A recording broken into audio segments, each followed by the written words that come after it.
Today I'm going to attempt to beat Watchdogs without hacking, and just like all my other videos, the main goal is just beat the game and get to the end credits. And I came up with some extra rules to make this challenge a little bit harder, and here are an example of some of the rules that I decided to add to this challenge along with no hacking.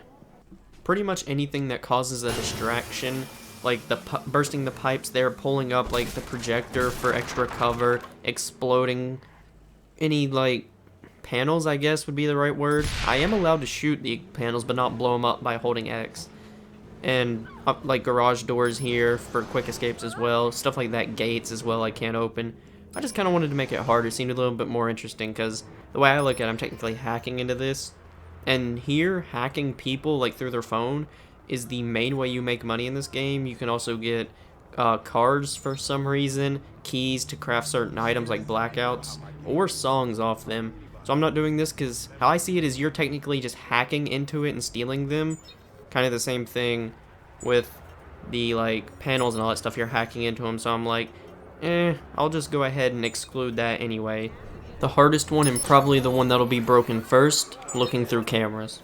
And finally, the last things that I cannot use are the blockers, the spikes, which I don't think I recorded, but they're honestly not that good, raising the bridge, the steam pipe, which is my favorite and the best way to kind of take out enemies, and then the most common one, and an alright one if you need to get a quick enemy takeout, the light switch, or the stoplight.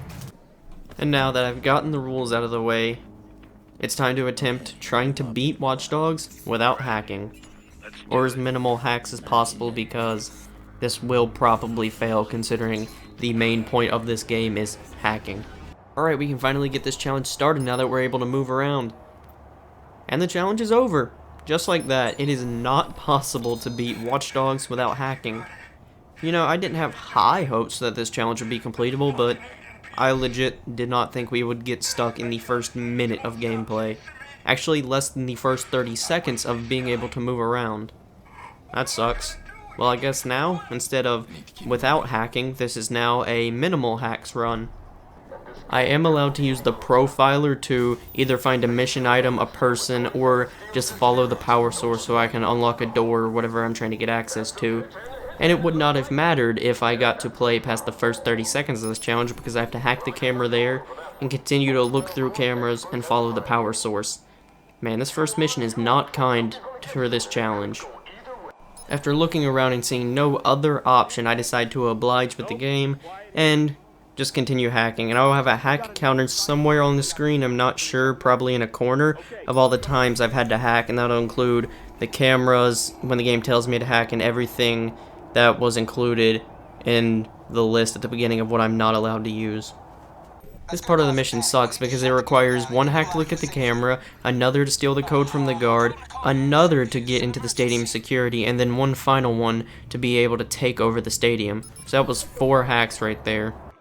Once we gain access to the stadium's network, we cause a blackout, and we are then able to escape. All we have to do is walk out the door and leave the area, and the first mission is finally done. Unfortunately, we had to use 10 hacks, but hopefully that'll be the most a mission has to do, and we are done with it.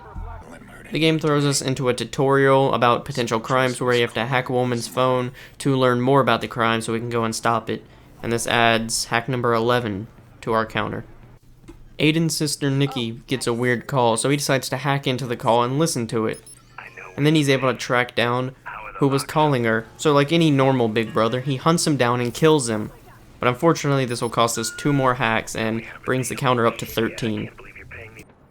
I need to get inside the CTOS system, so I had to hack access codes off of a guard, and then I have to hack this box pretty much to unlock the hacking mini games, I guess. These are kind of fun, but they are only going to count as one hack just to like get inside the console to do the hacking, and not every time like I switch one of those things, and then one final hack to grant us access into CTOS. Aiden is trying to retrace a phone call that someone used to put a hit out on him that ended up killing his 6-year-old niece. So he's trying to get his revenge by uploading a virus into the guy's computer, retracing the call, hunting down and killing whoever is responsible for the death of his 6-year-old niece. But before we can go upstairs and install the virus, we have to hack this guard for his access code, which is number 18 on the hacks. To get access to a camera in the guy's room so we can install the virus on his computer, we first have to hack this CTOS router, which will be hack number 19, and then hack number 20, we have to hack his computer and install the virus there. But luckily that's it for hacking. Once we install the virus on his computer, all we have to do is escape the building and escape the cops. We were able to gather enough information about the phone call and were able to track it to inside this building. So we have to unlock the CTOS boxes and get access so we can see the room and who called it. But unfortunately that means we have to have more hacks. 2 for the cameras, 2 for each of those boxes, and then we have to hack into the building. Once we gain access to the building, we are able to look into this guy's room, hack his camera on his computer so we can see the nice little message that he left for us. And then once the phone rings, we have to hack it, and we find out that it was our old pal, our heist partner, Damien. So after our little talk is over with Damien, he nicely sends us a gift of a bunch of mercenaries to kill us. Well, I guess they're called fixers, but they're pretty much just the same thing. So all we have to do is take out all the fixers that he sent after us, and then think about what we're gonna do, considering Damien pretty much wants us dead. Hello? Miss Tucci? I'm Hey, Uncle Angie. Elena, you need concert tickets? We learned that there was a survivor from the incident that happened at the stadium in the very beginning of the game. And so Aiden has the bright idea to get himself arrested and confront the survivor just to make sure that he doesn't tell anyone his story or what happened. And since we're stuck in his cell, we have to hack the cameras on the guards to unlock our cell. And on top of these guards walking so painfully slow, we have to hack 3 guards and use their cameras on their chest, then the camera into the room, and then one final one to unlock the cell. We escape our cell, but we still need to find the survivor, so what a surprise, we hack into the CTOS and gain access to the cameras, and we find him at the top of the stadium. But then he gets dragged away by some guards and gets taken to the basement. And now we have to open the elevator, or call it I guess, but still. Another hack there just to call the elevator, and then another one to take it down to the basement, just so we can find the survivor. We finally get down to the basement, have to hack into the panel, and then 2 more cameras to unlock the door, which requires yet another hack, and then we can finally confront all the corrupt guards in there and the survivor. Then after this little disagreement with the corrupt cops, we end up meeting with the survivor, pretty much saying, hey, if you tell anyone your story, I'll make you serve 60 years in jail, then begin our escape out of the prison.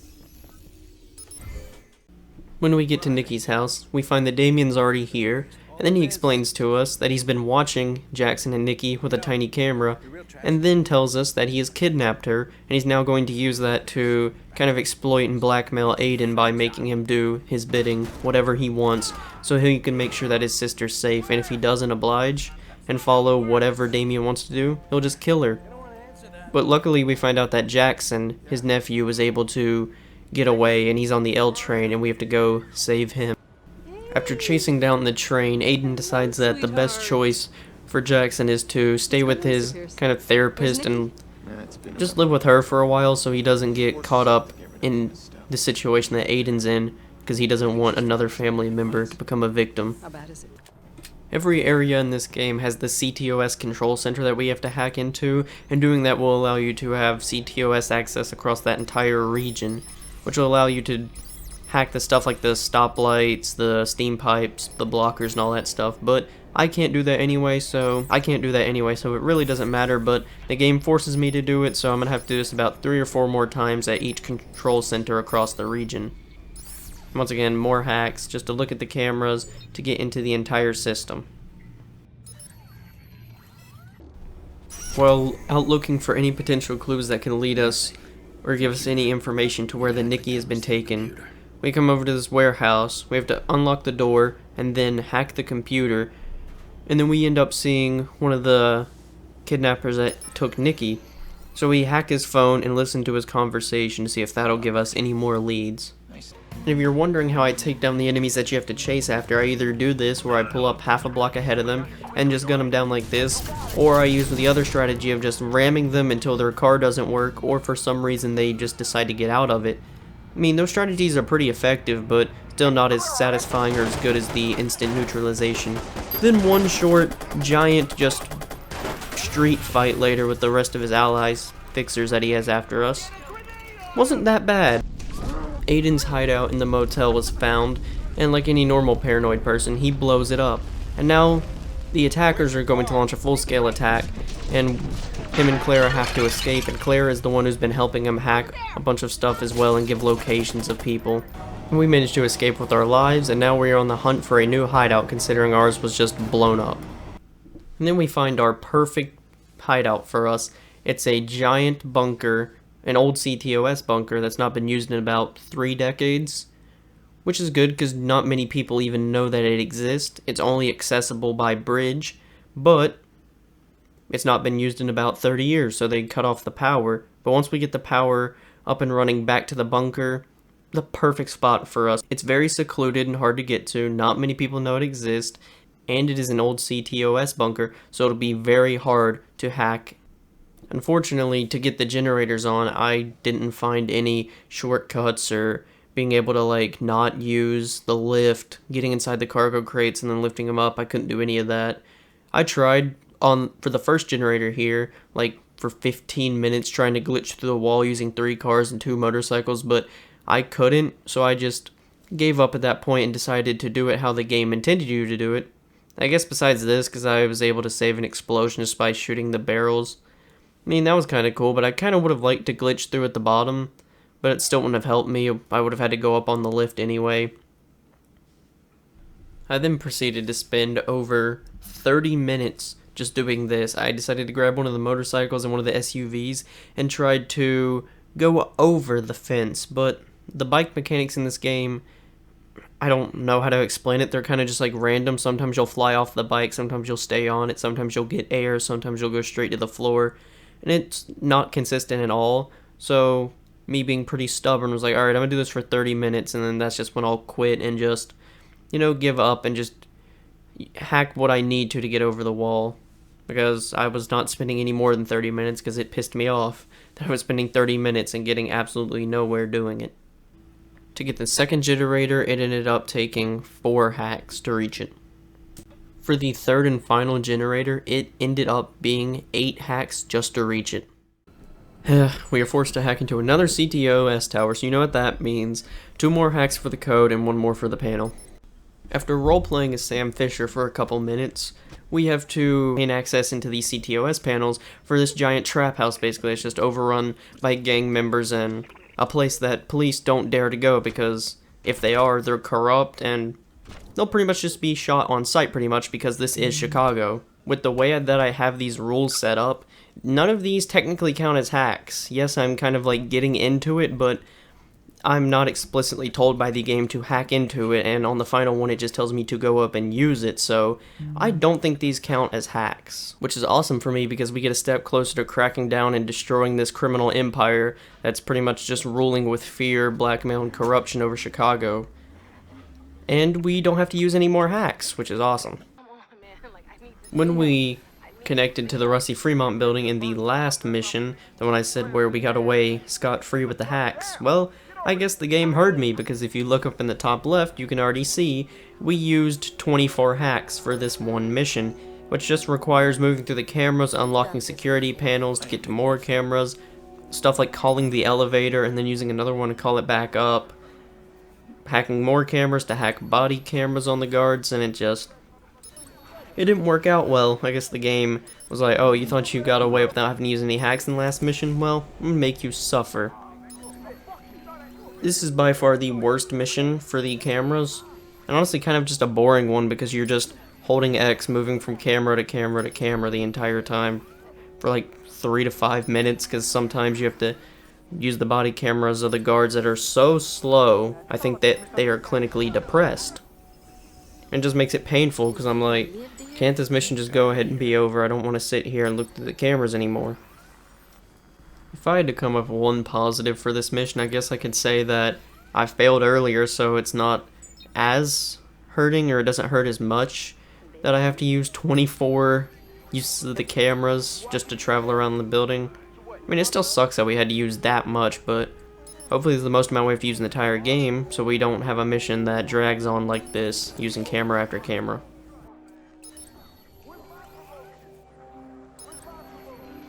There. Now that we are done spying on them through their cameras, like Facebook, we get introduced to a very important character for the next act and a half. His name is Bedbug, and he's the cousin of Iraq. So Aiden decides that's how we're going to get to Iraq and expose what he's been doing. So Aiden decides that he's going to go hunt down Bedbug and blackmail him, say, okay, if you're not going to help us take down Iraq, I'm going to leak this footage of you helping out Iraq and get you arrested if you don't help us. When we find out Bedbug's exact location, we have to hack into his house and then use one more to install a tracker on his phone. After the most riveting gameplay of all time, a long trail sequence behind a random and slow AI, we have to help Rabbit from not being killed by Bedbug there, and we have to hack the steam pipe to help him escape, and then another hack to call Rabbit and tell him that we're trying to save him. And one more hack because I failed horribly at trying to protect Rabbit. After tailing Bedbug and finding him in the park, we hack the terminal and show the video to everyone in the area. And now that we've done that, we agree that if he helps us take down Iraq, we will delete the video. Iraq's room where he hides all of his data in is locked behind a card reader, and we learn that he will be attending a totally legal auction, and we decide that we need to get into that auction, so we take a picture of all the names of the people that will be attending that auction, and we're going to replace them so we can get a picture of Iraq's dog tag so we can unlock his door, so we can find out what's behind that door and how Iraq has controlled pretty much all of Chicago. Another CTOS tower, so you know what that means, 2 more hacks. And we reach hack 100, so I guess my new goal is to have it below 200. We were able to locate Crispin, and now we have to take him out so we can take his place at the auction. I used a subtle approach to take out Crispin, and I don't think I alerted anyone at all. We have to use one more hack to hack his phone so we know the exact location of where the auction will be held. We are able to scan Iraq's dog tag, which is the whole reason that we came to the auction in the first place. So now all that we need to do is leave so that we can go back to the Rossi Fremont building and find out what Iraq is hiding behind his locked door now that we scanned his dog tag, and we will be able to get in. Shortly after scanning Iraq's dog tag and talking to Lucky Quinn, we are found out and have to escape the area. But luckily, on our escape, it only requires us to hack 2 things, the camera and then the CTOS box to unlock the door right there. After 2 big shootouts, we have to open this garage door and take out the couple of enemies that are behind it, steal one of their cars, and leave this area for good. Jackson gets taken, and we have to get him back, and being the good uncle that Aiden is, he decides the way to do this is by committing mass murder right in front of him and scarring him for the rest of his life. But don't worry, Jackson's safe. We get him back home, well, I guess his new home, since his mother was kidnapped. We bring him to Yolanda's house so he doesn't get kidnapped again, or even worse, killed by Damien or anyone else that just wants to hurt Aiden or his family. Oh great, we're back at the Rossi Fremont building, my favorite place. And I can tell you right now, I have a bad feeling that we're going to have to use the cameras a bunch. Again. I didn't want to do it the first time, and I really do not want to do it a second time. Oh, don't worry, this mission is completely different from the last one where you had to look through cameras. Now we have to guide Bedbug through the cameras so we can get into Iraq's room. Just like last time we were inside this building, we have to hack a crap ton of cameras. So here's just going to be a compilation of all the cameras you have to hack. Ain't worth it, man.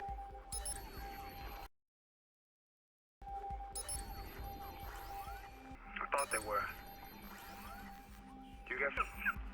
Oh, shit, man. Don't make me laugh. Fuck, man. Fuck. Stay low. It ain't worth it, man. Them locks ain't no invitation. Just get close enough. Only a rat can get in, man. Hold up a sec. Need to look through your camera. Computer's through there.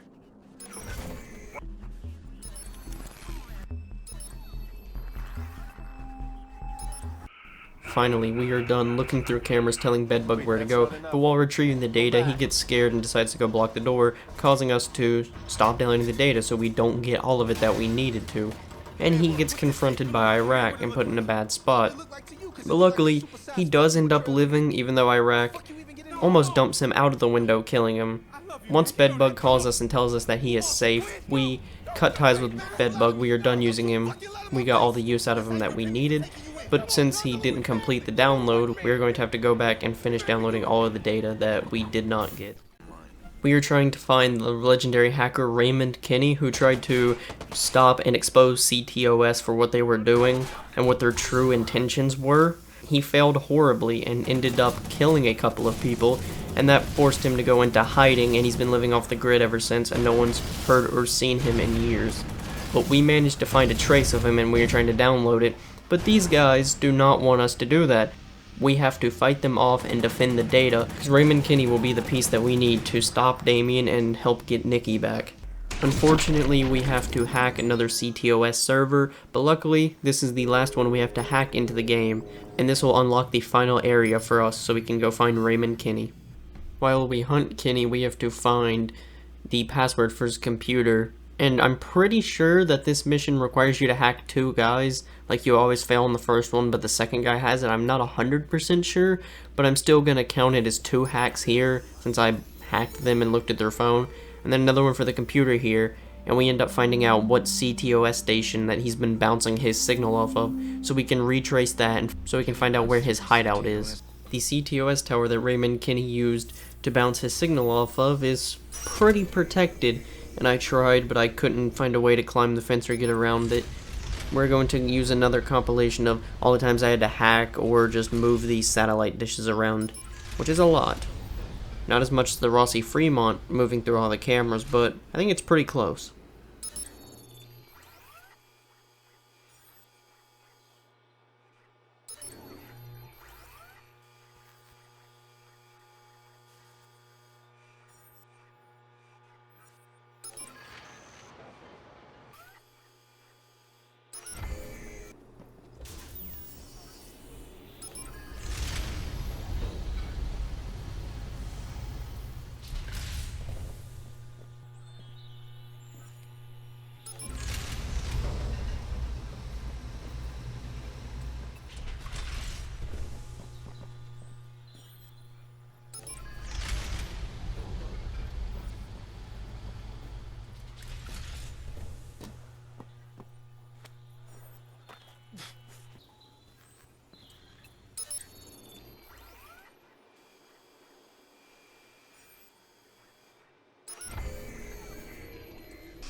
After finishing our investigation at the CTOS station that Kinney used to bounce the signal off of, we go look for him at a bar, and he challenges us to a drinking game. For some reason. After the drinking game, we get into a big fight with Kinney behind the bar, and he tases us and knocks us out, and then brings us back to his hideout. T-Bone makes us follow him around his hideout, and then activate one of his traps. Then he decides to send us on a fetch quest, I guess to test our might and see how good we really are, to go get his taco truck back, which has very little bloodshed, and we do it without no problem, and no resistance whatsoever. T-Bone sends us on a mission where we have to chase down a Bloom helicopter with a dirt bike, and the helicopter leads us to this trailer park where 2 Bloom security chiefs are. After taking both of them out, we find the one who had the codes. We hack the codes off of his phone, and to add insult to injury, we steal his car and escape from the remaining Bloom affiliates. Before being able to infiltrate the Bloom headquarters, we run into a convoy full of Bloom agents, so we must take them out. And if you asked me what was the most annoying and frustrating part about this challenge, I would probably say the police, because they're usually no worry at all. Just take them out with the traffic light, the steam pipe, block their path so you can escape quickly. But since I can't do any of that, they like to pile up and just get in your way, ram you into the side of a wall, and then trap you. And the most frustrating part is the police helicopter, which has a sniper in it who has aimbot. He will lock onto you inside of the car, like lock him just automatically onto your head, shoot you, and that sniper is like a 2 to 3 shot at most, so if you're out in the open, you're just done. And his shots also damage your car, so your car will just be weak the further that they're chasing you. And it's hard to shake him because if you get the guys on the ground, you have the helicopter spying out looking for you. After embarrassingly failing that jump and taking a nice daily swim with half of Chicago PD on me, this just devolves into Fast and the Furious 10, because I'm swimming while being shot at by Chris Kyle. I have half the police force trying to hunt me down and kill me, and then I just keep driving through the city, the hilltops, switching cars back and forth, looking away to escape them, and it was honestly chaos. It lasted for about 12 minutes, and I should have died. I should not have lived this long, and this attempt really should not have succeeded. And you can watch it at eye-bleeding speed, because I thought it was kind of funny how I was able just to run in the middle of the road, steal a couple cars. When the car got too damaged to even move, just take another one. Surprisingly, I didn't kill any cops either. I was able to complete this without killing any. Only about 13 cars, though. That was the sacrifice I had to make. After finally reaching Bloom's headquarters, it is obviously very well protected, and I try to find another way around that to get into the building without having to hack in and unlock the doors. But the major downside to that is I have to battle the physics of the motorcycles and the ragdoll physics that this game has, because I'm used to the ones in GTA that are much better, I guess. They work well. They send you flying more precise and more often than having to do this, so I would honestly much rather have that than having to battle this. I do get over the wall, but unfortunately, there is an invisible wall here, and I am stuck. I honestly was not expecting an invisible wall, so I was really sad, and I knew my only way out was to do this. I tried unsuccessfully for a couple minutes to jump over the gate on Bill Cosby's white van, but when that didn't work, I just caved in and decided to open the gate how the game intended me to. Our goal is to hack into Bloom's network so we can install T-Bone's virus, but to do that, first we have to find and activate the 2 CTOS boxes, then we can hack into Bloom's network and install T-Bone's spyware. Now that we have installed T-Bone's virus into Bloom's network, our goal is to now find out where Damien's meeting is and what it is about. Then the game subjects us to this very boring meeting, and our goal is to then escape with our lives. Just like usual. Shortly after escaping Bloom's headquarters, T-Bone informs us that his junkyard is being attacked and asks if we will help kill the attackers. And when they are all dead, he decides to blow up his junkyard so no trace of him can ever be found. Now that T-Bone does not have a home or a base of operations or anything like that, he moves in with us back at the bunker. The Rossi Fremont building, my mortal nemesis. But luckily this is the last time I will ever have to see this building again. And there I show off my beautiful NA education. 11 years down, 1 to go. Now that I am done killing myself by jumping off the building just because that NA education has taught me so well, this is honestly a very underwhelming boss fight because this isn't even Iraq in that suit, it's just one of his goons in the heavy armor, and you just need 2 explosives that'll knock him over, and then you just lay into him with your gun, and he's taken down like that. That's the hard part. And once he is killed, then Iraq pops out of nowhere and shoots you, and he has no armor on. He just has a little bit more health than the average enemy, but other than that, you literally just shoot him maybe like 20 times max, and he's dead. It's just so underwhelming because I literally jumped off the building 3 times and killed myself more than that boss fight did. Our highly secure base and unhackable base has been hacked. So I guess we were lied to then. But it's by this new guy named Default, and I am not counting this as a hack because I was not in control of the player, and you have to go through a short cutscene and the game just forces you into this. Then we get a great look at our little dead mouse ripoff here, and now Damien, all of a sudden, is not the top priority. It's this guy, because he's clearly dangerous if he has enough skill to hack into our base at the bunker. A bit ago I told you about how I hate the cops in this game, and especially in this challenge, because of how you can't take them out, so they just pile on top of you, surround you, push you into corners, and also how you have to deal with the helicopter with a sniper in it.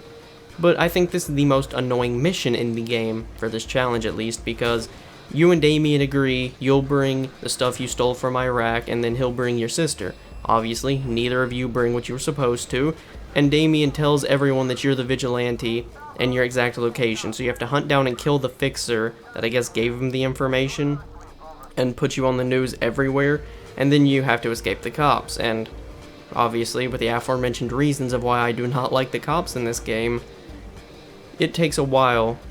This mission was the worst just because it took me over 40 minutes to do.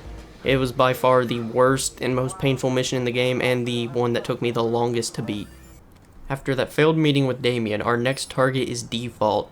So we send T-Bone into his room to find out what he's using and how he was able to hack into our base. Default was able to be traced back to this club, which he is actually the DJ at because that's his real job.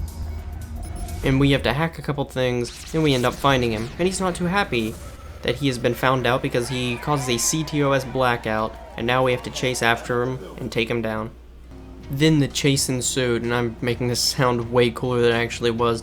I just fought a couple enemies on a rooftop, and then just chased him down, downloaded some data, and I made sure that he was dead. I'm not taking any chances of being hacked again. I just had to make sure. As far as I could tell, whatever your nutjob buddy might want.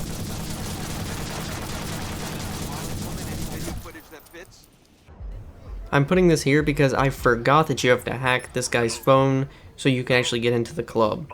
I'm sorry about that, but editing down this much footage is going to do that. You're gonna miss a couple things, so my bad on this one. Finally, we were able to find the warehouse that Nikki has been kept in by Damien. Now it is time to set her free so she can be back and safe with Jackson. Nikki is being heavily guarded by all of Damien's guards, but that's about to be fixed. We hack the phone, and Nikki picks it up, and it's us telling her how we're going to get her out of here by telling her what to do, and all she has to do is follow our commands to get to safety, so she can finally be with Jackson again. Helping Nikki escape was way easier than I thought it would be, because you just have to distract the heavily armored guard and then just tell her to run as fast as she can, get to the other side, switch to the camera so you can get a good view of the car, and then just spam A on the car till she gets in and runs away. And now all we have to do is deal with the fixers, and we've successfully saved our sister. With Jackson and Nikki reunited now, Aiden has his best idea of the game, and that's to get them out of Chicago ASAP. Change your name, pack as little as possible, never come back, move far away, is what he tells them. Because he does not want another family member to die because of him, or get anyone else unintentionally killed because of what he's gotten himself into, and everyone else around him has gotten wrapped into this. He just wants to make sure that his family is safe at any cost, even if that means staying behind in Chicago to finish what he started and go after Damien, while Nikki and Jackson live a good life in another city. Lucky Quinn, one of the biggest crime bosses in all of Chicago and one of the oldest. He's been running this city for decades.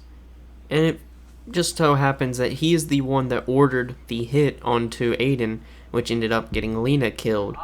So Aiden has his new #1 target to get back on Lucky Quinn, find out why, and take him out so his reign of terror over Chicago can stop.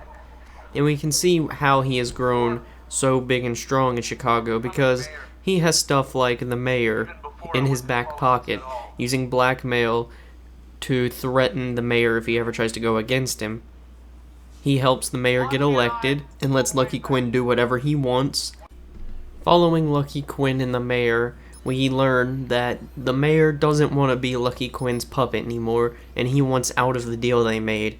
But Lucky Quinn then reminds him, if you try and back out of this deal, I will just show everyone the footage of you killing this woman.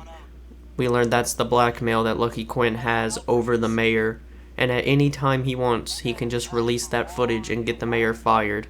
And probably killed by Lucky Quinn, because he won't abide by his rules and do everything that Lucky wants. Getting access to the security of this building was not hard at all. Only 2 cameras, a panel, and then just hacking over the shoulder of a security guard. Now I think it's time to confront Lucky Quinn face to face. Lucky Quinn has taken shelter in his impenetrable room back here with bulletproof glass that we just can't break into, but unfortunately for him, he's so old he forgot about new technology, and using the profiler, we are able to hack into his pacemaker, which I think this is a really clever way of how the game's all about hacking, and the only thing keeping this crime boss alive is his pacemaker, and we're just going to take that right out from under him. And with one more attack on his pacemaker, that ends Lucky Quinn. I mean, we already failed a challenge a long time ago, so I'll take having another hack if we can save Chicago and end one of the city's most infamous, longest running, most dangerous crime bosses. Clara goes to visit Lena's grave because she feels so bad and so guilty that she is the one who gave them Aiden's location, and pretty much is the reason Lena is dead, because she obviously sent out Aiden's location and then they caused the accident that ended up killing Lena. Well, I guess now she gets to be with Lena and right next to her as well, because she was shot and killed in the graveyard. And unfortunately for Aiden, that is yet another person that has been killed because he got them wrapped up in the situation of trying to save Nikki and get back at Damien for doing all of this. With no family or friends left, Aiden decides to go on a mission to hunt down Damien no matter what, because all of his friends and family are either dead or they are moving away from Chicago, which he will likely never see them again because he's going to stay here, be the vigilante so he can take down all this crime and chaos. But he decides to send himself on a mission. No matter what, nothing's going to stop him to take down Damien. And during this mission, Damien is using everything that we use, hacking the stoplights, the steam pipes, sending the cops on us and all stuff like that, hacking the screen, trying to distort our menu and UI by making fake objectives that we have to go to, just to try and stop us from stopping him.